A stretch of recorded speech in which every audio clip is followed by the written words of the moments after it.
Un couple parvint à acheter une somptueuse maison de 50 millions de dollars appartenant à un milliardaire nommé Carl, sans dépenser un sou.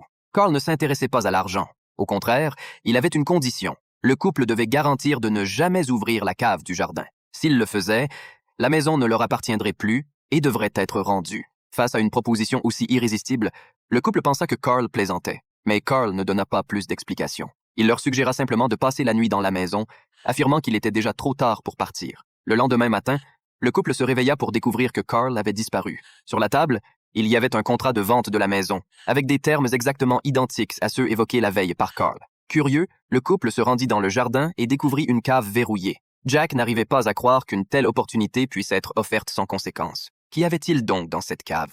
Quelque chose de terrible. Alors qu'il était encore en proie au doute, l'agent immobilier de Carl, Mary, fit son apparition.